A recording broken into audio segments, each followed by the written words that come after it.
S Sawant sir, junior कॉलेजचे उपप्राचार्य Shri V V Gaikwad sir, माध्यमिक विभागाचे पर्यवेक्षक Shri R P Kadam sir, Shri S G Dadat sir, प्राथमिक विभागाचे पर्यवेक्षक Shri S V Dabhade sir, ग्रंथालयाच्या ग्रंथपाल सौ शोभा अवसरे मॅडम, या कार्यक्रमाचे प्रमुख पाहुणे ज्युनियर कॉलेजचे प्राध्यापक Shri N M Pawar sir, दुसऱ्या प्रमुख पाहुण्या माध्यमिक विभागाच्या सौ एम एस पाटील मॅडम, शिक्षक, शिक्षकेतर कर्मचारी व विद्यार्थी मित्रमैत्रिणींचे मी प्रथमतः स्वागत करते।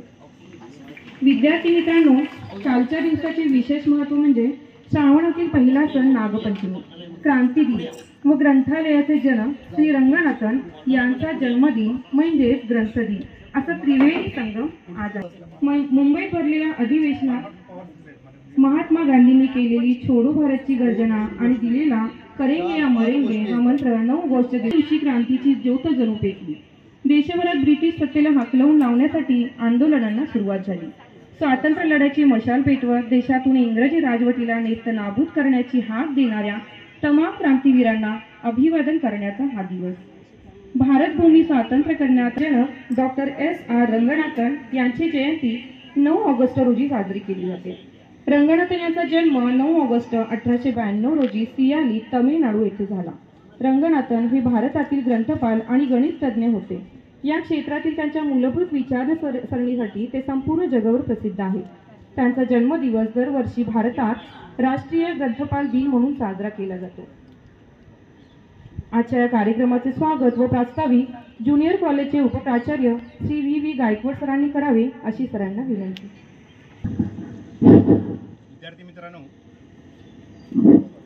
विद्यार्थी मित्रांनो, आज 10 ऑगस्ट, काल 9 ऑगस्ट क्रांती दिन, काल नागपंचमी सुट्टी असल्यामुळे आज आपण ऑगस्ट क्रांती दिन साजरा करणार आहोत।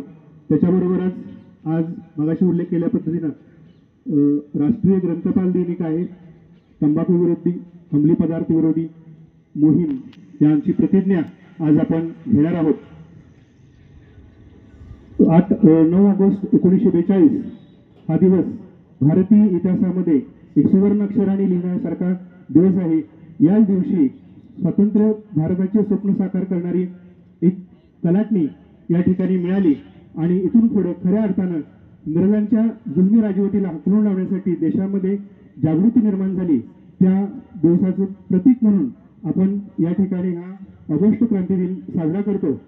9 ऑगस्ट 1942 साली मुंबई येथील गवालिया टँक मैदानावरती काँग्रेसची राष्ट्रीय कार्यकारिणी भरली होती आणि या राष्ट्रीय कार्यकारिणीमध्ये महात्मा गांधींनी इंग्रजांना छोडो भारत चले जाऊची हाक दिली, आंदोलनाची हाक दिली आणि याच हाकेबरोबरच त्यांनी करेंगे या मरेंगे, डू ऑर डाय, करा किंवा मरा असा हा संदेश, मोलाचा संदेश दिला आणि याचा प्रभाव इतका पडला की अखंड हिंदुस्थानामध्ये तो आवाज किंवा हा मंत्र दुमदुमला आणि खऱ्या अर्थानं प्रखर राष्ट्राभिमान सगळ्यांमध्ये जागृत झाला। त्याच्याबरोबरच सर्व हिंदुस्थानामध्ये इंग्रजांच्या विरोधामध्ये लाट निर्माण झाली आणि या लाटेचं रूपांतर ह्या क्रांतीचा भडका उडाला आणि याचा परिणाम असा झाला की इंग्रजांना आत्मपरीक्षण करायला लावलं की बाबा खरोखरच त्या ठिकाणी हे लोक जागृत झाले आणि आपल्याला हा या देशातून काढता पाय घेतला पाहिजे आणि त्या दिवसाची सुरुवात म्हणून R P Kadam sir, Dadas sir, Dabhade sir आणि एम एस पाटील मॅडम या ठिकाणी उपस्थित आहेत। त्याच्याबरोबर आपल्या ग्रंथपाल शोभा अवसरे मॅडम ज्या कवित्री आहेत आणि ग्रंथपाल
दुसऱ्या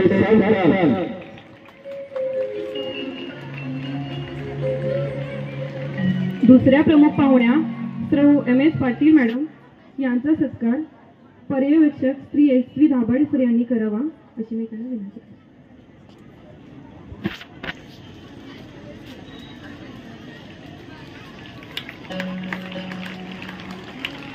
ग्रंथालयाच्या ग्रंथपाल सौ शोभा अवसरे मॅडम यांचा सत्कार सांस्कृतिक विभाग प्रमुख सौ JS फागडे मॅडम यांनी करावा अशी मी त्यांना विनंती करते.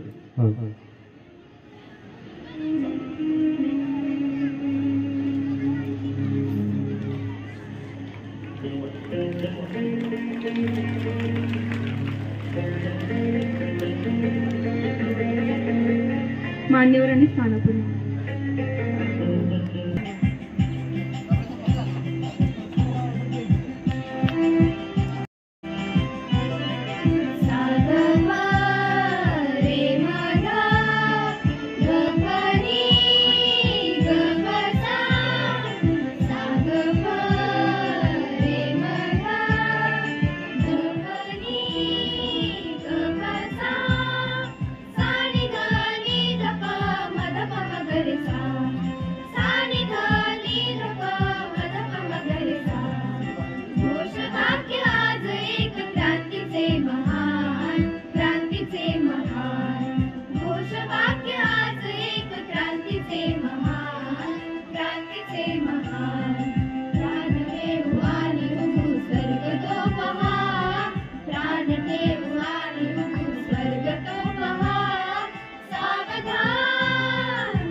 शिक्षक बंधू भगिनी, शिक्षकेतर कर्मचारी आणि तुम्ही विद्यार्थी मित्रांनो, काल शुक्रवार 9 ऑगस्ट दिवशी नागपंचमी हा सण सर्वत्र साजरा करण्यात आला. त्याविषयी थोडीशी माहिती देण्यासाठी मी इथे उभा आहे. श्रावण महिना सुरू झाला रे झाला म्हटलं की सण समारंभांची रेलचेल सुरू असते. सर्वात पवित्र महिना म्हणून श्रावण महिन्याला ओळखले जाते. श्रावण महिन्यातला पहिला सण म्हणजे नागपंचमी. श्रावण महिन्यातल्या 5व्या दिवशी येणारा म्हणून श्रावण शुद्ध पंचमीला नागपंचमी साजरी केली जाते. महाराष्ट्रामध्ये तसेच भारतभर घराघरामध्ये नागपंचमीच्या निमित्ताने नागदेवतेची पूजा करण्याची रीत आहे किंवा पद्धत आहे. काही ठिकाणी सजीव स्वरूपात तर काही ठिकाणी धातू किंवा मातीच्या स्वरूपात नागपूजन करण्याची प्रथा आहे. या दिवशी नागराज घरोघरी देवतेच्या स्वरूपात विराजमान होतात असं म्हणतात. या सणाचे आकर्षण महिला व मुलींच्या मध्ये जास्त दिसून येते, कारण महिला व मुली एकत्र येऊन जिम्मा, फुगडी, झोका असे खेळ खेळतात.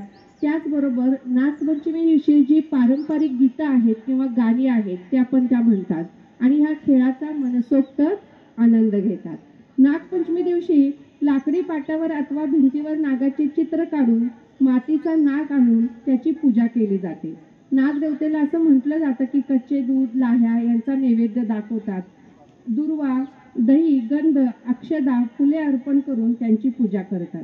नाग या प्राण्याविषयी काळजी आणि आदर रुजवण्यासाठी हा सण साजरा करण्याची परंपरा आहे. नागपंचमीला आपण नागाची पूजा करतो त्याविषयी काही गोष्टी आपल्याला माहीत असणं किंवा काही आख्यायिका आहेत त्या आपल्याला थोड्याशा माहीत असणं गरजेचं आहे. आता सुरुवातीला सापाला किंवा नागाला शेतकऱ्याचा मित्र मानले जाते. कारण का तर शेतामध्ये किंवा इतरत्र हजारो किलो धान्याची नासाडी करणारे जे उंदीर असतात, कीटक असतात, त्यांना हे नाग किंवा साप फस्त करतात. म्हणून त्यांच्या प्रती कृतज्ञता म्हणून हा सण साजरा केला जातो. या दिवशी कोणत्याही प्रकारचे खोदकाम किंवा नांगरणी केली जात नाही. पर्यावरणातील सापांचे संरक्षण करणे हा या सणाचा मुख्य हेतू आहे. सापाला शेतकऱ्याचे मित्र मानले जाते, त्यामुळे नागपंचमीची प्रथा आजही प्रचलित आहे. नागपंचमी साजरी करण्यामध्ये आपण जे आख्यायिका म्हणतो त्याच्यामध्ये एक म्हणजे भगवान श्रीकृष्णाने जे कालिया मर्दन केलं, कालिया नागाचा पराभव केला, त्याच वेळेला कालिया नागाने त्याच्याकडे भगवान श्रीकृष्णाकडे त्याच्या प्राणाची याचना केली. मग गोकुळातील रहिवाशांना त्रास न देण्याचे आश्वासन जेव्हा कालिया मर्दनने दिले त्यावेळेला भगवान श्रीकृष्णाने त्याचे प्राण वाचवले. म्हणून ज्या वेळेला कालिया मर्दनवर श्रीकृष्णांचा विजय झाला तोच दिवस शुद्ध ह्या श्रावण महिन्यातील शुद्ध पंचमीचा तोच दिवस होता. त्या दिवशीपासूनच नागपंचमीचं महत्त्व किंवा पूजा करणे किंवा त्रास न देणे या काही गोष्टी रूढी झाल्या किंवा परंपरागत आल्या. नागपंचमीच्या अजून एक आख्यायिका म्हणजे नागपंचमीच्या आदल्या दिवशी एक भावाचा उपवास केला जातो. तो दिवसभर करून दुसऱ्या दिवशी नागपंचमी दिवशी सोडला जातो. त्यासाठी पूर्वी म्हणजे सत्येश्वरी नावाची एक देवी होती, तिच्या भावाचं नाव होतं सत्तेश्वर. तर सत्तेश्वर त्याच्या भावाचं नागपंचमीच्या आदल्या दिवशी अचानक आकस्मिक त्याला मृत्यू आला. मग भावाच्या दुःखामध्ये ती पूर्णपणे तिनं अन्न घेतलं नाही किंवा ती फार दुःखी झाली. मग त्याच वेळेला तिला तिचा भाऊ नाग स्वरूपात दिसला. म्हणून त्या नागानं तिला वचन दिलं की मी तुझा भाऊ आहे आणि मी तुझं इथून पुढं तू दुःखी होऊ नकोस, मी तुझं रक्षण करेन. म्हणूनच त्यामुळे नागपंचमीला प्रत्येक बहीण आपल्या नागाला भाऊ मानून नागाची पूजा करते आणि नागालाच भाऊ म्हणून तिच्यासाठी उपवास पण करते. नागपंचमीचा हा सण महाराष्ट्रभर नाही तर संपूर्ण भारतभर साजरा केला जातो. ग्रामीण भागात, शहरी भागात प्रत्येकाच्या पद्धती, रूढी, परंपरानुसार हा सण साजरा केला जातो. आपल्या इथं जसं म्हटलं मातीचा नाग आणून वगैरे पूजा केली जाते, तसं 32 शिराळ्यामध्ये पण हा उत्सव बऱ्याच मोठ्या प्रमाणात साजरा केला जातो. तिथं मिरवणूक काढणे, खरेखुरे नाग आणणे, त्याची पूजा करणे असं प्रथा होती. पण आत्ता खरे नाग आणायला तिथं थोडीशी बंदी घातलेली आहे. त्यामुळे तिथं पण अशाच पद्धतीनं पूजा केली जाते. पण मोठ्या मिरवणूक वगैरे काढून ही पूजा मोठ्या प्रमाणात केली जाते. असाच हा नागपंचमी असा एक अनोखा सण आहे जो आपल्याला भारतीय संस्कृतीची व पौराणिक कथांची आठवण करून देतो. मानव आणि निसर्ग यांच्यातील आध्यात्मिक संबंधाचे प्रतीक म्हणून या सणाला ओळखले जाते. त्या दिवशी नागाची पूजा विधीद्वारे लोक नागाच्या शक्तीवर त्याचा आदर आणि विश्वास प्रदर्शित करताना दिसतात. निसर्गातील या सर्व प्राण्याविषयी या सणाच्या निमित्ताने एक कृतज्ञता व्यक्त करण्याचा दिवस आहे असं म्हटलं तरी चालेल. आपण सर्वांनी पण साप या प्राण्याविषयी थोडीशी कृतज्ञता व्यक्त करणे, दक्षता बाळगणे फार गरजेचं आहे. तर त्यासाठी आपण काय करायला पाहिजे? जसं सापांना शक्यतो न मारता, आपल्याला कुठं दिसलास तर न मारता त्यांना सर्प मित्रांच्या ताब्यात द्यावे. सापांचं जे नैसर्गिक अधिवास आहे, म्हणजे जिथं तो राहतो तिथं त्या ठिकाणी आपण कोणत्याही प्रकारची ढवळाढवळ करू नये किंवा विनाकारण त्याला त्रास देऊ नये. साप किंवा रस्त्यावर आले तर अचानक आपल्याला दिसले वाहन चालवताना करताना, तर वाहने जपून चालवावीत. म्हणजे त्याचं संरक्षण करण्याची जबाबदारी आपण घ्यायला काही हरकत नाही. तसंच सर्पच असं नाही, निसर्गातून जी गोष्ट आपल्या मानवाला मिळते त्या प्रत्येक गोष्टीचं आपण जतन आणि संवर्धन करणं हे फार गरजेचं आहे. आणि भूतदया ही शिकवण जपणं फार गरजेचं आहे. धन्यवाद. आपल्या प्रयोगशाळेचे मुख्याध्यापक मान्य सावंत सर, ज्युनियर कॉलेजचे उपप्राचार्य मान्य गायकवाड सर, पर्यवेक्षक दरस sir, Kadam sir, Dabhade sir आणि उपस्थित सर्व व्यासपीठावरील माझे सहकारी आणि विद्यार्थी मित्र. विद्यार्थ्यांना प्रत्येक दिवसाचं कोणतं ना कोणतं तरी एक औचित्य असतं. ऑगस्ट महिन्यात तसं भारतीय इतिहासामध्ये अत्यंत महत्त्व की 15 ऑगस्टला आपण पुन्हा एकत्र येणार आहोत आणि संपूर्ण देशाला जेव्हा स्वातंत्र्य मिळालं त्या स्वातंत्र्यवीराने आपल्या प्राणाची आहुती दिली. मग काही ज्ञात असतील, काही अज्ञात असतील, अशा सगळ्यांची मानवंदन आपण देणार आहोत. त्या डोक्यात नव्यानं उभं राहतात. स्वातंत्र्य हा एक शब्द घेण्यासाठी, केवळ या 3 शब्दांसाठी आज अनेक वर्ष अनेक जणांना कधी कधी मातीत गाडून घ्यावं लागलं, कधी कधी या अनंतात विलीन होऊन देखील जावं लागलं. हा कालखंड आहे 16व्या शतकातला. सगळ्यांना माहिती आहे थोडंसं ब्रिटिश भारतामध्ये आले, त्यांनी काय कार्य केलं हे सगळ्यांना माहितीच आहे. परंतु काही घटनेमध्ये ब्रिटिशांचा मुख्य हेतू काय होता हा मात्र पाहणं अत्यंत महत्त्वपूर्ण आहे. डच आले, फ्रेंच आले, पोर्तुगीज आले, अफगाण आले, सिद्धी आले. प्रत्येकाने भारताकडे येण्याचा उद्देशच हा होता, कारण भारतात त्यावेळेला सोन्या चांदीचा धूर निघत असे. एका आख्यायिकेमध्ये म्हटलंय, भारत ही खरी वीरांची भूमी आहे, तशीच धनसंपत्ती देखील भूमी आहे. इतकं उत्खनन झालं, जमिनीत उत्खनन होताना देखील आज अनेक सोन्याच्या मूर्त्या सापडू लागतात.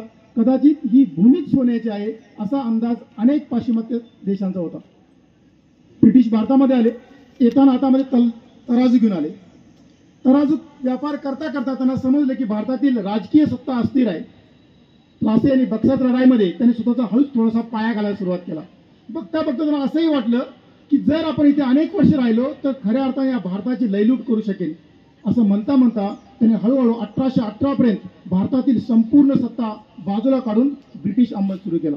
पुण्याच्या लाल महालावर फडकणारा जरीचा फेटा उतरवला गेला आणि तिथंच युनियन जॅक फडकवला गेला. आता मात्र ब्रिटिशांनी संपूर्ण भारतावरती पकड मजबूत केली होती. कोणत्या ना कोणत्या मार्गाने भारताचं शोषण आणि इंग्लंडचं पोषण हा मुख्य हेतू घेऊन आलेले हे ब्रिटिश हळूहळू राजसत्तेमध्ये इतके प्रभावित झाले हे कळायला भारतीयांना जवळजवळ पुढची 50 वर्ष लागली. 1857ला खऱ्या अर्थानं 1857ला भारतामध्ये पुन्हा एकदा एकजूट निर्माण झाली होती. संस्थाने खालसा केली जात होती. अनेक शेतकऱ्यांच्या अधिकाऱ्यांनी हक्क काढून घेतले होते. लॉर्ड डलहौसीने कायमधारा, रयतवारी, महालवारी यासारख्या पद्धतीने शेतकऱ्यांचं कंपाड मोडून टाकलं होतं. कोणत्याही परिस्थितीत कर भरावाच लागे. कर जर भरला नाही तर जमिनीवरती पूर्णपणे मालकी ब्रिटिशांची यायची. हळूहळू भारतीय शेतकरी बेघर होऊ लागला, बेशिती होऊ लागला आणि ब्रिटिश मात्र सत्तेवरती येऊन हळूहळू शेतकरी होऊ लागले. निळीच्या शेतामध्ये पहिल्यांदा जो सत्याग्रह झाला महात्मा गांधी तत्कालीन कालखंडामध्ये साऊथ आफ्रिकेमध्ये, आणि या भारतामध्ये या निळींच्या शेतकऱ्यांच्या सत्याग्रहासाठी त्यांना भारतामध्ये यावं लागलं. तत्कालीन कालखंडामध्ये घटलेली एक घटना म्हणजे आफ्रिकेमध्ये काळा गोरा हा वर्ण होता. ब्रिटिशांना आपण गोरे लोक म्हणतो आणि साऊथ आफ्रिकेमध्ये असणारे हे काळे लोक, या दोघांच्या मध्ये प्रचंड मोठा मतभेद निर्माण झाला होता. याच बाबतीमध्ये ब्रिटिशांनी आपल्या अनेक हॉटेलवरती बोर्ड लावले होते, not allowed for Indians and dogs, म्हणजे भारतीयांना कुत्र्याची वागणूक त्या ब्रिटिशांकडून मिळत असे. याच वर्णविरोधात पहिल्यांदा महात्मा गांधींनी आपले आंदोलन साऊथ आफ्रिकेत सुरू केले. नंतर ते भारतामध्ये आले. याच कालखंडामध्ये भारतात ते येण्यापूर्वीच 1857चा राष्ट्रीय उठाव झाला. शेतकरी लढले, संस्थानिक लढले, कामगार लढले, परंतु ब्रिटिशांनी फोडा आणि झोडा या राजनीतीचा अवलंब करत हळूहळू प्रत्येकाचा हा बंड किंवा हा संघर्ष मोडून काढला. भारतीयांना पुन्हा कळालं की जर आपण एकत्र लढलो नाही तर निश्चितपणे आपला पराभव मान्य आहे. आणि त्याच कालखंडामध्ये 1885ला एक ब्रिटिश अधिकारी पुढे येतो, नाव आहे ॲलन ह्यूम, आणि तो सांगतो की भारतीयानं जर ब्रिटिशांना यातून बाहेर काढायचं असेल तर एका झेंड्याखाली संघटित व्हा.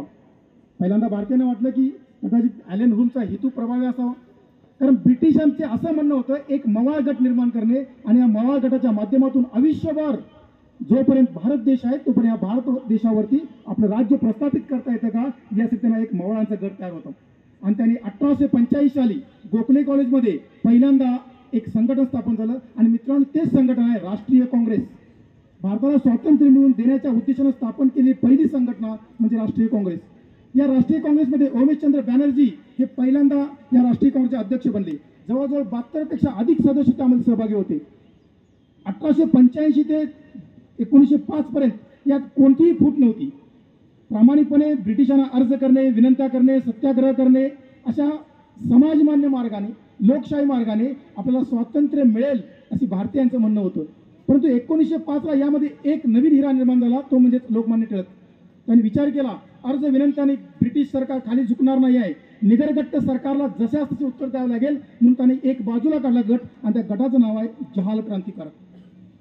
इथून पुढेच 1920 पर्यंत लोकमान्य टिळकांचा हा कालखंड इतका प्रभावी सुरू झाला, केसरी आणि मराठा या 2 वृत्तपत्रांच्या माध्यमातून सरकारचं डोकं ठिकाणावर आहे का, राज्यकारभार करणे म्हणजे सूड उगवणे नव्हे, अशा तिखट भाषेत सरकारला त्यांनी जाब विचारला. आणि याचंच प्रत्युत्तर म्हणून देशद्रोहाचा खटला घालून लोकमान्य टिळकांना मंडाल्याच्या तुरुंगात डांबलं गेलं. तुरुंगात जाऊन देखील लोकमान्य टिळक शांत बसले नाहीत. त्यांनी श्रीमद भगवद्गीता या भगवद्गीतेवरती भाष्य करणारा गीता रहस्य नावाचा एक ग्रंथ लिहून पूर्ण केला. अर्थातच पुढे लोकमान्य टिळक थोडेसे अल्पायुषी ठरले. 1919ला एक कायदा आला. या कायद्याचं नाव आहे रौलट कायदा. तर 1857च्या राष्ट्रीय उठावामध्ये जर भारतीय लोक एकसंघ होऊन लढले तर ब्रिटिशांना त्यांना नियंत्रणात आणणे अत्यंत धोक्याचं होतं, म्हणून त्याने कायदा आणला. त्या कायद्याचं नाव आहे रौलट कायदा. कायदा काय होता मित्रांनो, कुणालाही कधीही अटक करायचं, फक्त संशयाच्या सुईवरती कुणालाही किती दिवस जेल होत होती, कर न भरलेल्या शेतकऱ्यास फरफडत ओढलं घेऊन जायचं. या अन्यायी जुलमी कायद्याविरोधात तत्कालीन कालखंडात पहिल्यांदा या कायद्याचा विरोध करावा म्हणून महात्मा गांधी यांच्या नियंत्रणाखाली पंजाबमध्ये जालियनवाला बाग हत्याकांड, जालियनवाला बागेमध्येच काही गोर गरीब स्त्रिया पुरुष लहान बाळे एकत्र जमा झाली. उद्देश फक्त एकच होता की ब्रिटिश कायद्याचा विरोध करणे किंवा ब्रिटिशांना त्याची जागा दाखवून देणे. परंतु त्याच वेळेला जनरल डायर नावाचा एक अधिकारी बेछूटपणे त्या जालियनवाला बाग हत्याकांडावरती कोणतीही पूर्वकल्पना न देता सहज फायरिंग चालू करतो. हजारो लोक मारले जातात. कागदोपत्री फक्त 318 लोक मारले असा कागद लिहिला गेला, परंतु प्रत्यक्षात हजारो लोक मारले गेले, जायबंदी झाले, अनेकांना आयुष्यातून पूर्णपणेच उठावं लागलं. या प्रत्येक परिस्थितीमध्ये जेव्हा जाब विचारला गेला जनरल डायरला, तेव्हा जनरल डायर इतक्या अर्वाची उत्तर देतो, बंदुकीच्या फैरी संपल्या म्हणून मी थांबलो, अन्यथा मला अजूनही रक्तपात करावयाचा होता. या अशा वाक्यानं मात्र इथं खऱ्या अर्थाने जी मेघ निर्माण झाली ती क्रांतीची ज्वाला. कारण गांधीजींच्या विचारावरती समर्पित असणारे काही नेते इथून बाहेर पडले. यामध्ये खऱ्या अर्थानं भगतसिंग, सुखदेव, राजगुरू, अशफाकुल्ला खान, चंद्रशेखर आझाद, मदनलाल धिंगरा, कल्पना दत्त ही अनेक माणसं आता म्हणू लागली की सदनशील मार्गाने हे ब्रिटिश झुकणार नाहीत, आता जशास तसे उत्तर देण्याची गरज आहे. आणि याच कालखंडामध्ये भारतामध्ये दुष्काळ पडला होता आणि या दुष्काळासाठी एक कमिशन भारतामध्ये आलं होतं. त्या कमिशनचं नाव आहे सायमन कमिशन. त्या सायमन कमिशनला पंजाबमध्ये लाला लजपत राय यांच्या नियंत्रणाखाली काळे झेंडे दाखवण्यात आले. सायमन गो बॅकचा संदेश देण्यात आला. हे सायमन कमिशन केवळ शेतकऱ्यांच्या कोणत्याही बाबतीतील लक्ष न घालता केवळ आणि केवळ नाचगाणे, फिरणे, देशाची पाहणी करणे, पर्यटन करणे एवढंच काम करू लागले. कोणताही अहवाल तयार झाला नव्हता. याचा जाब विचारण्यासाठी लाला लजपत राय यांच्या नियंत्रणाखाली एक आंदोलन सुरू झालं. या आंदोलनावर सॅन्डर्स नावाच्या अधिकाऱ्यानं लाठी इन्चार्ज दिला. या लाठी इन्चार्जमध्ये लाला लजपत राय यांच्या डोक्याला काठी बसली आणि लालाजींचा मृत्यू झाला. आता मात्र क्रांतीची ज्वाला इतक्या वेगानं उसळली, त्या चितेवर, त्या सरणावर चंद्रशेखर आझाद यांच्या नियंत्रणाखाली भगतसिंग, सुखदेव आणि राजगुरू तिघांनी एक वचन उचललं. ते वचन होतं, लालाजींच्या अग्नीचे निखारे विजायच्या आत जनरल सॅन्डर्सचा खून. आणि त्यासाठी त्यांनी दिल्लीमध्ये चांदनी चौक इथे जनरल सॅन्डर्सचा खून केला. याच खाली तिघांना अटक झाली. संपूर्ण इंग्रजांचे लक्ष वेधून घेण्यासाठी लोकसभेत तत्कालीन कालखंडात एका निर्जन ठिकाणी बॉम्ब हल्ला करून त्यांनी आपले मत मांडण्यासाठी हे संसदेपर्यंत पोहोचले. त्यांनी एकच वाक्य सांगितलं होतं, इन्कलाब जिंदाबाद. मृत्यूच्या शेवटच्या क्षणापर्यंत भगतसिंग, सुखदेव, राजगुरू तिघांचं एकच वाक्य होतं, इन्कलाब जिंदाबाद. तत्कालीन कालखंडात जेव्हा त्यांना फाशी देण्याचं निश्चित केलं होतं, फाशी देण्यासाठी पहिल्या दुसऱ्या दिवशी फाशी होती आणि फाशी असतानाच पहिल्या दिवशी तिथील असणारा जेलर त्यांना विचारतो, उद्या फाशी आहे, शेवटची इच्छा काय आहे? ते तिघंजणी सांगू लागले की आम्हाला स्वच्छपणे दाढी करायची आहे, आम्हाला चांगले कपडे द्या, आम्हाला तसा व्यायाम करायचा आहे. तो जेलर हसतो आणि विचारतो, अरे हे कसलं मागणं? तेव्हा ते सांगतात, माझ्या भारत मातेवरती रोज, माझ्या तिरंग्यावरती रोज फुलं चढवली जातात आणि माझ्या भारत मातेला टवटवीत फुलं बघायची नेहमीच सवय आहे. आणि आज भारत मातेसाठी आम्ही शहीद होताना जेव्हा आपण भारत मातेला भेटू तेव्हा निश्चितपणे टवटवीत फुलं म्हणून आम्ही जाणार आहोत. हे एक विधान जेव्हा तो इंग्रज अधिकारी ऐकतो तेव्हा तो देखील मत मानतो. भारतामध्ये एक निखारा विझवायला गेला तर निखाराची आग इतक्या वेगाने पसरते की संपूर्ण वणवा पेटतो.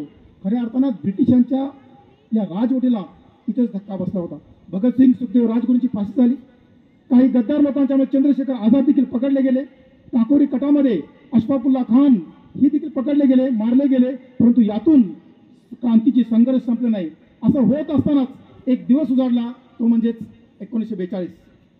या कालखंडामध्ये ज्या व्यक्तीनं संपूर्ण देशाला सत्य अहिंसेचा नारा दिला ती व्यक्ती म्हणजे महात्मा गांधी. दे दी आझादी तूने खडग बिना ढाल, साबरमती के संत तूने कर दिया कमाल. हे साबरमतीचे संत देखील आता म्हणतात, आता थांबून चालणार नाही. ह्या ब्रिटिशांची कातडी ही एका गेंड्याप्रमाणे झाली आहे. आता एकच नारा दिला, करो या मरो. एक तर करा, अन्यथा भारत मातेसाठी त्याग करण्यासाठी किंवा मरण पत्करण्यासाठी तयार व्हा. आता मात्र ज्या गांधीजींनी संपूर्ण जगाला शांततेचा संदेश दिला तेच गांधीजी जेव्हा म्हणतात की आता करो या मरो. तो कालखंड आहे 8 ऑगस्ट. 8 ऑगस्ट गवालिया मैदान टँक म्हणजेच मुंबईमधील आत्ताचं जे आझाद हिंद मैदान त्याला म्हणतात, त्या गवालिया टँकवरून त्यांनी पहिल्यांदा भाषण केलं. महात्मा गांधींचं भाषण आहे असे समजताच देशातून अनेक लोक मुंबईच्या दिशेने जाऊ लागले. आता मात्र ब्रिटिशांना वाटलं की ही संख्या जर वाढत गेली तर निश्चितपणे आपण एखाद्या समुद्राच्या लाटेप्रमाणे किनाऱ्यावरती फेकले जाऊ आणि म्हणून ही सभा किंवा हे आंदोलन चिरडणं अत्यंत गरजेचं होतं. त्याच रात्री धरपकड सुरू झाली नेत्यांची. त्यावेळेला सकाळ सकाळीच मौलाना आझाद, त्याचबरोबर आपले गांधीजी, पंडित जवाहरलाल नेहरू, सरदार वल्लभभाई पटेल या सगळ्यांना सकाळ सकाळ अटक झाली. असं वाटलं की नेत्यांना अटक केलं की मोर्चा संपतो, नेत्याला अटक केलं की संग्राम संपतो. परंतु भारतीयांना मात्र एक माहिती होतं, नेते अटक होण्यापेक्षा माझी भूमिका काय हे प्रत्येक नागरिकाला आता कळून चुकलं होतं. गांधीजींना अटक झाली, परंतु या संग्राम, हा जो रणसंग्राम होता, हा रणसंग्राम आता जनतेने हातात घेतला होता. प्रत्येक जण आता नेता निर्माण झाला होता. प्रत्येकानं साम दाम दंडभेद, ज्याने अहिंसेच्या मार्गानं किंवा काही नाही अहिंसेच्या मार्गानं, हिंसेच्या मार्गानं ही चळवळ सुरू केली होती. यातच खऱ्या अर्थानं तुमच्या भागामध्ये जर आपण आलं तर सातारा, सांगली, कोल्हापूर या भागामध्ये एक महत्त्वपूर्ण व्यक्ती होऊन गेली आणि ती म्हणजे क्रांतिसिंह नाना पाटील. नाना पाटलांचं जर नाव जरी अंगावरती घेतलं तरी क्रांतिसिंह त्यांना प्रख्यातीने दिलेली उपाधी म्हणजे एक सिंह, तर तो क्रांतीचा सिंह असा होता. आणि यात तुमच्या वाळवा आणि सांगली जिल्ह्यातून एक क्रांतीची ज्योत त्यांनी पेटवली. ब्रिटिशांच्या जुलमी कायद्याविरोधात त्यांनी स्वतःचं प्रति सरकार स्थापन केलं. प्रति म्हणजेच त्यांच्यासारखं पण त्यांचं नव्हे. आणि या त्यांच्यासारख्या या सरकारमध्ये त्यांनी इतकी कामं केली आहेत. एवढंच नव्हे, स्थानिक सावकार असतील, बळी तो कानपिळी एखादा कानपिळी करणारा मोठा धनदांडगा असेल, ब्रिटिश असतील इत्यादींच्या विरोधात ब्रिटिशांच्या पेक्षा वेगळं सरकार स्थापन केलं. मित्रांनो, काही ठिकाणी असाही उल्लेख आहे, पत्री सरकार की प्रति सरकार. प्रति म्हणजे सारखं आणि पत्री याचा उल्लेख असा आहे की ब्रिटिशांशी हात मिळवणी करणारे काही आपल्यातील गद्दार लोक होते. अशा गद्दार लोकांना पकडून त्यांचे दोन्ही पाय बांधून त्यांच्या पायावरती मिठाचं पाणी ओतून ओल्या बांबूनं उद्या त्यांना घरातूनही बाहेर पडता येणार नाही असे फटके देणारे ते प्रति आणि पत्री सरकार हे एकच होतं. त्यांच्यासोबत असणारी जी डी बापू लाड, रामचंद्र, कॅप्टन रामचंद्र भाऊ, यशवंतराव चव्हाण, वसंतदादा पाटील, किसन आहिर, नानाताना नाईकवाडी ही सगळी माणसं तत्कालीन कालखंडात क्रांतिसिंह नाना पाटलांसोबत होती. मित्रांनो, क्रांतिसिंह नाना पाटलांचा एक कथा छोटीशी माहीत असेल. क्रांतिसिंह नाना पाटलांचा जन्म आहे 19 म्हणजेच 1900 साली त्यांचा जन्म झाला. 76ला त्यांचा मृत्यू झालेला आहे. 76 वर्षाच्या कालखंडामध्ये जेव्हा उतार वयात आई आजारी होती, त्यांचं गाव आहे एडे मच्छिंद्रे बाजूलाच. आई आजारी असताना हे फरारी होते. ब्रिटिशांनी पूर्ण जंग पछाडलं होतं. क्रांतिसिंहांना पकडणे इतकी साधी सोपी गोष्ट नव्हती, कारण क्रांतिसिंहांना कधी कधी ब्रिटिश म्हणतात हा वाऱ्याप्रमाणे वाहणारा माणूस आहे, हा आगीप्रमाणे पसरणारा माणूस आहे, त्याला पकडायचं कुणी. पण एक संधी हातात आली. त्यांच्या आई आजारी असताना त्यांना संदेश गेला की आई आजारी आहे, अंतिम क्षणात आहे, नाना भेट ही प्रत्येक वेळेला ती वाक्य बोलते. आणि नाना काही करा आणि आईला भेटून या. नानांनी ठरवलं आईला भेटायचं, परंतु गावामध्येच असणारे काही फुटीरवादी लोकांनी ब्रिटिशांना सांगून ठेवलं होतं की एन ना केन आईच्या निधनाक्षमी नाना कोणत्याही परिस्थितीत एडे मच्छिंद्रला येणार. नानांनी अंगावरती एक खोळ घेतली. त्या खोळ म्हणजे एक पोत्याचं किंवा कांबळ्याचं एक तुकडा असं करत खोळ घेतली आणि नाना बरोबर एडे मच्छिंद्र दिशेने निघाले. ब्रिटिशांना कुणकुण लागली की नाना आज आपल्या आईच्या निधनाच्या पूर्वस्थितीमध्ये आज घरी पोहोचलेले आहेत. ही बातमी कळताच पूर्ण त्या गावाला पोलिसांचा गाडा पडला आणि ठरल्याप्रमाणे आईजवळ गेल्यानंतर आईशी बोलले 2 मिनिटं आणि आईने बोलल्यानंतर शेवटच्या क्षणामध्ये आपला प्राणत्याग केला. आई गेली, परंतु ब्रिटिशांनी मात्र कोणत्याही परिस्थितीत आज नानाला सोडायचं नाही या गोष्टीवरती ठाम होते. ठरल्याप्रमाणे 1-2-3 माणसांना नानाने बोलवलं आणि कानात काय सांगितलं कुणाला माहिती नाही. थोड्या वेळातच एक बैलगाडी निघाली. बैलगाडीमध्ये शेणे भरण्यात आल्या, लाकडं भरण्यात आली आणि बैलगाडी स्मशानाच्या दिशेने निघाली. बैलगाडी निघत गेली. गाडी पूर्ण पायलीवरून शेणीची गाडी सोडून दिली. लगेच थोड्या वेळानंतर आईची प्रेत आधी तिरडी तयार झाली. 4 जण खांदे दिले. पुढे एक मडके घेऊन माणूस पुढे झाला. ब्रिटिश आले मडके घेतले. त्या माणसाच्या तोंड उचलून बघितलं, नाना नाही आहेत. त्या 4 चेक केलं, ते पण नाना नाही आहेत. मागे 150 लोकांना पूर्ण तोंडावरती बॅटरी मारून बघितलं. रात्रीची वेळ आहे, रात्रीचे 8 वाजले आहेत. नाना अजिबात तिथे दिसत नाही. ते घरी गेले तेव्हा घरात बघतात सगळं घर छान मारलं तरी तिथं नाना नाही आहेत. नाना गेले कुठे? लगेच त्यांनी गाडी काढली, गाडी स्मशान दिशेने गेली. जाईपर्यंत मशानापर्यंत कसं प्रेत पोचलं होतं. त्यांना वाटलं की खऱ्या अर्थानं प्रेतावर झोपलेले तेच नाना असावेत. लगेच प्रेत ती खाली उतरवलं. बघतात तर काय, प्रेतावर पण आई होती. मग नाना गेले कुठे? ब्रिटिशांना कळेना. हा म्हणता हातावर तुरी देणारा नाना नेमकं गेला कुठं? जेव्हा त्यांनी बैलगाडी बघितली तेव्हा बैलगाडीतून आठवलं की ज्या शेणी होत्या त्या शेणीची खाली बसून नाना याच्या अगोदरच बैलगाडीतून ते निघून गेले होते. खऱ्या अर्थानं जी छत्रपती शिवरायांची राजनीती होती, जी छत्रपती शिवरायांची गरिबी कायवाचं युद्ध होतं, हे नानांनी पूर्णपणे अवलंबलं होतं. याच शेनोली स्टेशनवरती अनेकदा ब्रिटिशांच्या खजिना लुटणं, रेल्वेचे रूळ उकडणे इत्यादी अनेक प्रक्रियेमध्ये आज नानांनी प्रत्येक बाबतीत आपला मोलाचं सहकार्य दिलं. त्यानंतर काही दिवस नानांनी भारताच्या या राजकारणात प्रवेश केला. नाना पुढे अपयश ठरले. पायाला काहीतरी लागलं, गँग्रीन झालं, पाय काढावा लागला आणि यातच नानांचा 1976ला मृत्यू झाला. मित्रांनो, हे एक नाना आपण पाहिले, परंतु ज्या वेळेला ही 9 ऑगस्ट क्रांती होती असे अनेक जण या क्रांतीमध्ये सहभागी झाले होते. तत्कालीन कालखंडात तुम मुझे खून दो मैं तुम्हें आजादी दूंगा, नेताजी सुभाषचंद्र बोस. स्वराज्य हा माझा जन्मसिद्ध हक्क आहे आणि मी तो मिळवणारच. मग करा या मरा किंवा करो या मरो म्हणणारे गांधीजी. या सगळ्यांसाठी जो एक दिवस महत्त्वपूर्ण ठरला तो दिवस म्हणजेच 9 ऑगस्ट. ज्ञात अज्ञात या सगळ्या लोकांसाठी हा 9 ऑगस्ट एक क्रांती दिन म्हणून पाळला जातो.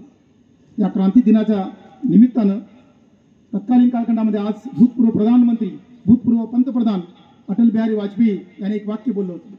ते वाक्य आठवत आहे, भारत कोई भूमि का टुकड़ा नहीं है, भारत कोई भूमि का टुकड़ा नहीं है, ये जीता जागता राष्ट्र पुरुष है. ये वंदन की भूमि है, ये अभिनंदन की भूमि है, ये दर्पण की भूमि है, ये समर्पण की भूमि है. इस देश में बहने वाली हर एक नदी हमारे लिए गंगा है. इस नदी में रहने वाला हर एक कंकर हमारे लिए शंकर है. हम जिएंगे तो इस देश के लिए और मरेंगे तो भी इस देश के लिए. मरने के बाद भी गंगा में बहती हुई हमारे हस्तियों को कान लगाकर सुनोगे तो एक ही आवाज आएगी, भारत माता की जय, भारत माता की जय. सर्व शिक्षक बंधू भगिनी, शिक्षकेतर एस आर रंगनाथन अर्थात शियाली रामामृत रंगनाथन यांच्या कार्याची माहिती तुम्हाला सांगितली जाणार आहे. परंतु यातलं त्यांनी एक पुस्तक लिहिलेलं आहे, ग्रंथालयाची 5 सूत्र, आणि त्यातलं शेवटचं सूत्र आहे, ग्रंथालय वर्धिष्णू असतात. वर्धिष्णू म्हणजे वाढणारी, आणि जी वाढणारी ग्रंथालय आहेत ती समृद्ध असतात. आणि अभिमानाने सांगते आपलं ग्रंथालय समृद्ध ग्रंथालय आहे. इथं जे दिनविशेष साजरे होतात ते तुमच्या माहितीसाठी असतात. क्रांतिवीरांसारखं कार्य नाही करू शकत आपण, परंतु त्यांच्या कार्याचा एक जरी टक्का आपण काहीतरी केलं किंवा त्यांचं कार्यक्षणाची दुष्पर्ण फांदीच्या एकाकीपणाच्या दुःखाची, झाड हिरव्या पानांनी सळसळावं अशा सुखाची, प्रेमाची, द्वेषाची आणि श्वासाची ही पुस्तक सांगतात गोष्ट. आणि ही संपूर्ण कविता तुम्हाला ग्रंथालयात वाचायला मिळेल. काही दिवस आहे मयुरी देशपांडेंची. मी तुम्हाला म्हटलं आपण क्रांतिकारकांसारखं काही काम करू शकत नाही, पण त्यांनी काय केलं ह्यातला एक एक शब्द तुम्हाला सांगून जाईल. क्रांतीचा हुंकार, लढण्या तयार, वाऱ्यावरच वार क्रांतिकारी. स्वगृहात अर्पण, स्वदेशा अर्पण, प्राणा समर्पण क्रांतिकारी. कसली फिकीर, तळहाती शिर, झुंजावती वीर क्रांतिकारी. हौतात्म्य पत्करी, स्वकुळा उद्धारी, स्वातंत्र्य निर्धारी क्रांतिकारी. नाहीच असर स्वातंत्र्य समर, झाले ते अमर क्रांतिकारी. या सर्व क्रांतिकारकांना विनम्र अभिवादन. ग्रंथालय शास्त्राचे जनक डॉक्टर साहेबांच्या यांना विनम्र अभिवादन करून मी माझे 4 शब्द संपवते. सर्वांना प्रणाम. आज शनिवार, आणि शनिवार म्हटलं की तो फणीवार असतो. आणि असंच आपल्या जीवनामध्ये प्रत्येक दिवस असाच फन, हार्मनी, पीस आणि आनंद देणारा असावा. यासाठी आपण काय करायला हवं आणि काय करायला नको या डूज अँड डोंट्स ज्यांना लक्षात येतात त्यांचं जीवन आनंदी होतं. यासाठीच आपण थोडंसं लक्ष देऊया. लहान मुलांपासून अगदी वृद्ध व्यक्तीपर्यंत सर्वांनी आपल्या जीवनामध्ये काही गोष्टींचा विचार करायलाच हवा. आणि त्यापैकीच एका गोष्टीकडं मी लक्ष वेधू इच्छितो. मित्रांनो, 26 जून हा एक दिवस आपल्या सर्वांना ठाऊक आहे. संपूर्ण जगामध्ये हा दिवस अंमली पदार्थ विरोधी दिन साजरा केला जातो.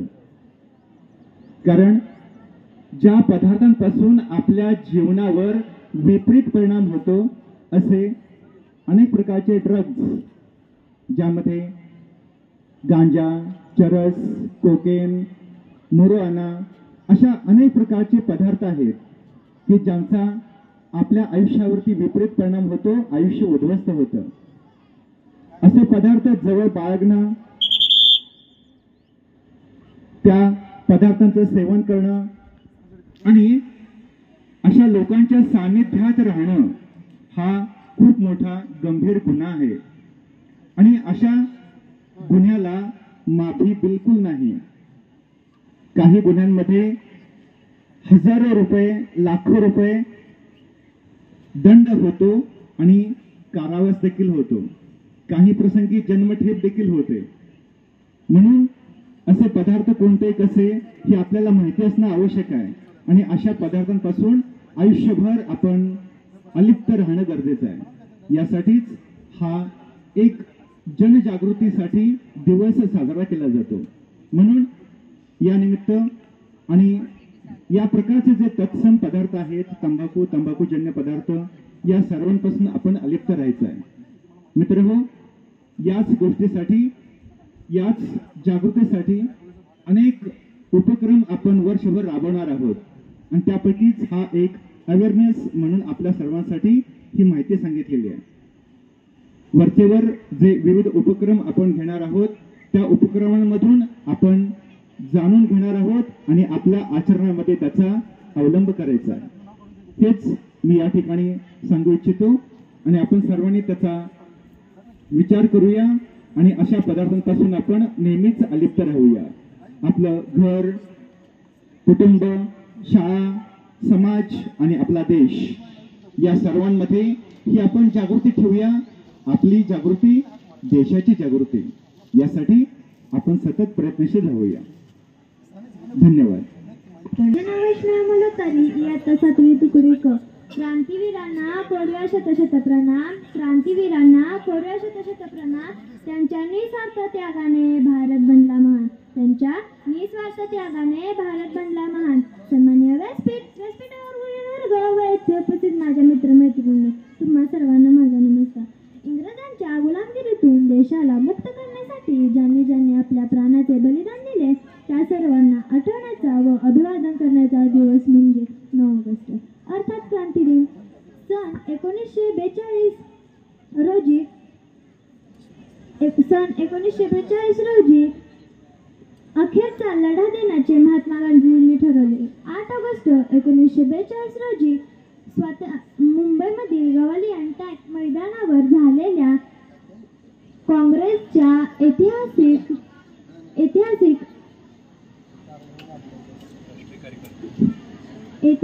अधिवेशनात गांधीजींनी ब्रिटिश सरकारला सांगितले चले जाओ इशारा दिला. एवढं बोलून मी माझ्या तुम्हाला ग्रंथदिनाविषयी काही माहिती सांगणार आहे तर तुम्ही सांगता तर नाही ऐकून घ्यावे अशी माझी नम्र विनंती आहे. काल 9 ऑगस्ट ग्रंथशास्त्रज्ञ जनक डॉक्टर S.R. रंगनाथन यांची जयंती ग्रंथालय शास्त्रातील अलौकिक कार्याबद्दल त्यांचा जन्मदिवस हा ग्रंथदिन म्हणून साजरा केला जातो. त्यांचे पूर्ण नाव श्री रामामृत रंगनाथन असून त्यांचा जन्म शियाली येथे झाला. त्यांचे शिक्षण BA इंग्लिश व MA गणित झाले असून त्यांनी सुरुवातीच्या काळाला गणिताचे अध्यापन केले. त्यानंतर त्यांनी मद्रास विद्यापीठात ग्रंथपाल म्हणून काम करू लागले. त्यानंतर त्यांनी ग्रंथपद्धतीचा तुलनात्मक अभ्यास केला व ग्रंथ संघटनेची स्थापना केली. त्यानंतर त्यांनी ग्रंथालयात काम करत असताना त्यांनी ग्रंथालय पद्धतीचा अभ्यास केला व त्यांनी त्याचे द्विबिंदू वर्गीकरण केले. द्विबिंदू वर्गीकरण करत असताना त्यांनी ग्रंथालय प्रशासन याबाबत संशोधन केले व त्यांनी कार्यप्रणाली तयार केली व हे करत असताना त्यांनी ग्रंथालय शास्त्राची 5 सूत्रे व थेरी ऑफ लायब्ररी अशी पुस्तकेही त्यांनी दिली. अशा या सर्व विश्वात पसरलेल्या या त्यांच्या कार्याबद्दल त्यांना खालीलप्रमाणे पुरस्कारही भेटले आहेत. सन 1942 मध्ये पीटर्स विद्यापीठात त्यांना D.Litt हा पुरस्कार भेटला. त्यानंतर 1948 मध्ये त्यांना दिल्ली विद्यापीठात D.Litt हा पुरस्कार भेटला. त्यानंतर 1957 मध्ये भारत सरकारतर्फे त्यांना पद्मश्री हाही पुरस्कार भेटला. नॅशनल प्रोफेसर ऑफ लायब्ररी तर्फे भारत सरकार हाही पुरस्कार त्यांना भेटला. अशा या ग्रंथालय शास्त्राचे जनक S.R. रंगनाथन यांचा मृत्यू 27 सप्टेंबर 1972 रोजी झाला. अशा ग्रंथालय शास्त्रज्ञाचे जनक डॉक्टर S.R. रंगनाथन यांना माझे विनम्र अभिवादन. एवढे बोलून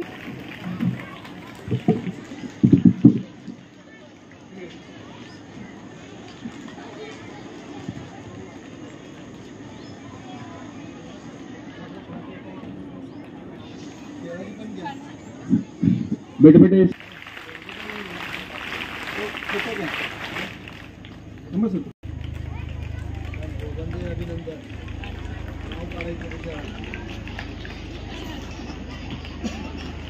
आपण आपल्या परिसरामध्ये शाळेच्या प्रांगणामध्ये विविध उपक्रम साजरा केला. त्यामध्ये क्रांती दिन असेल, नागपंचमीची माहिती असेल, ग्रंथ दिन असेल, आणखी एक दिन होता. त्या आठवीच्या मुली सांगतात का? मगापासून मी बघतोय आले आणि इंग्रजांना घालवलं आपण तिथपर्यंत माहिती सांगितली.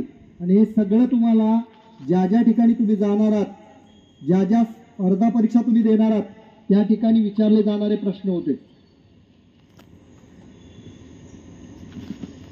जो 1980 साली याच दिवशी 9 ऑगस्टला आपल्या भारतातले आदिवासी लोक एकत्रित आले आणि हा आदिवासी दिन पण याच दिवशी असतो. तर अशा अनेक दिन आपण एकत्रितपणे या ठिकाणी साजरे केले.